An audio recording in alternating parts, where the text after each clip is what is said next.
बिस्मिल्लाहिर्रहमानिर्रहीम। अस्सलाम वालेकुम प्यारे बच्चों, खुशामदीद। उम्मीद करती हूँ आप सब खैरियत से होंगे। मैं हूँ आपकी टीचर आमना अमाद। जैसा कि आप जानते हैं हम बाब नंबर 4 पढ़ रहे हैं। मुसलमान जनूबी एशिया में 1206 से 1526 ईस्वी तक दिल्ली सल्तनत के बारे में हम पढ़ रहे हैं इस चैप्टर में। आज का सबक पढ़ने के बाद बच्चे इस काबिल हो जाएंगे कि खिलजियों को दरपेश अंदरूनी और बैरूनी खतरात बयान कर सकें, खिलजी खानदान के सबसे अहम हुक्मरान और इसकी खित्ते में अमन कायम रखने की कोशिश की निशानदेही कर सकें।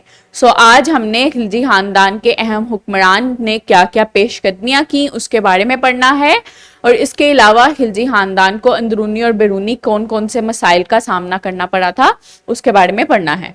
सबक का आगाज करते हैं सरगर्मी के साथ। ये जो नक्शा आपको स्क्रीन पर नजर आ रहा है ममलूक खानदान की हुकूमत को शो कर रहा है कि उनकी हुकूमत जो थी वो किन इलाकों पर मुहित थी। उनकी हुकूमत जो थी वो शुमाली एशिया और कुछ जो था वो मशरकी एशिया के इलाकों पर उनकी हुकूमत जो थी मुहित थी। लेकिन जब खिलजी आए दिल्ली में तो उन्होंने अपनी हुकूमत को मजीद वुसअत दी, उन्होंने दिल्ली सल्तनत को मजीद वुसअत दी। तो उन्होंने जनूबी एशिया के कुछ इलाके जो थे वहां पे भी उनको भी फतह किया और अपनी जो सल्तनत का जो हुकूमत का आगाज था उन्होंने जनूबी एशिया की तरफ किया था। खिलजी खानदान का जो उस वक्त की उनकी हुकूमत थी ये उसका नक्शा है, जो कि जनूबी मशरकी और शुमाली एशिया पर उनकी हुकूमत जो थी वो मुहित थी। सलाउद्दीन खिलजी जो था वो एक मकबूल हुक्मरान था जिसने खिलजी खानदान की हुकूमत में बहुत अहम किरदार अदा किया। बहुत जो उसने पेशकदमियां की उसके बारे में हमने पढ़ना है। सुल्तान अलाउद्दीन खिलजी खानदान का दूसरा हुक्मरान था और सबसे ताकतवर सुल्तान था। इसने मुख्तलिफ रियासतों और इलाकों पर हमले करके बड़े सगीर में अपनी सल्तनत में लगातार इजाफा किया। बहुत से इलाकों की तरफ इसने पेशकदमी की, बहुत सी फतूहात की, और बहुत सी फतूहात करने के बाद इसने अपनी सल्तनत को वुसअत दी जनूबी एशिया की तरफ।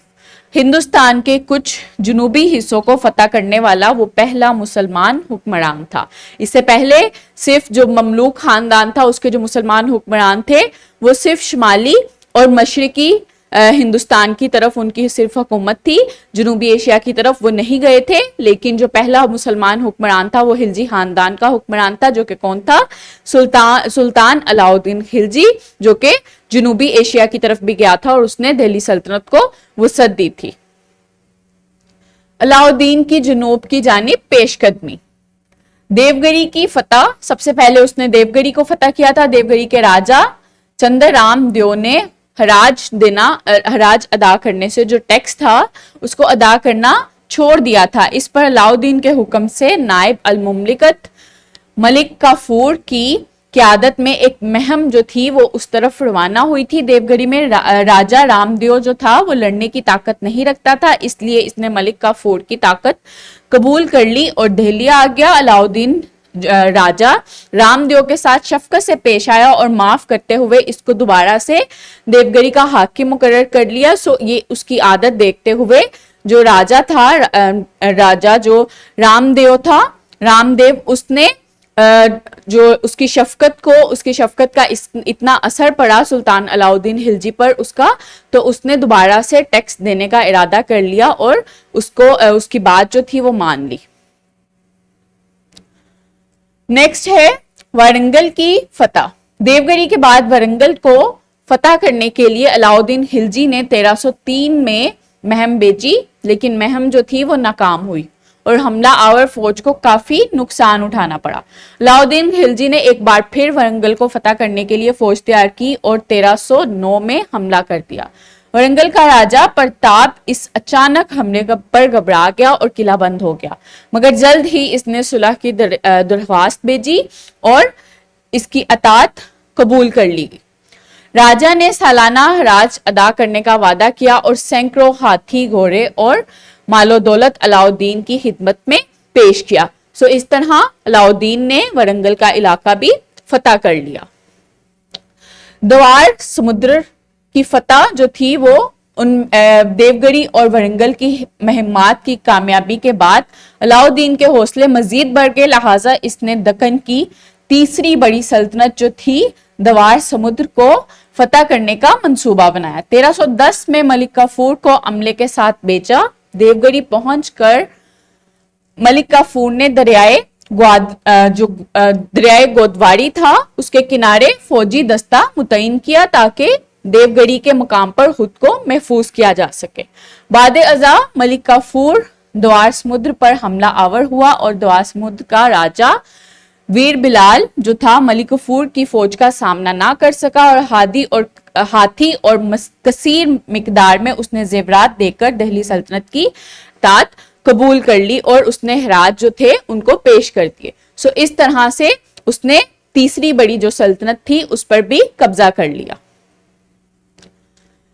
جو خلیجی خاندان تھے ان کو دہلی سلطنت میں جو اندرونی اور بیرونی خطرات کا جو سامنا کرنا پڑا وہ منگول تھے۔ منگولوں نے بہت سے حملے کیے خلجی خاندان پر اور دہلی سلطنت پر، جس کا خلجی خاندان نے بہت بہادری سے ان کا سامنا کیا۔ 1296 میں اقتدار تبدیل ہونے کے باعث دہلی میں افراتفری شروع ہوئی۔ موقع سے فائدہ اٹھاتے ہوئے منگول حملہ کرتے ہوئے دریائے چناب کے پار چلے آئے۔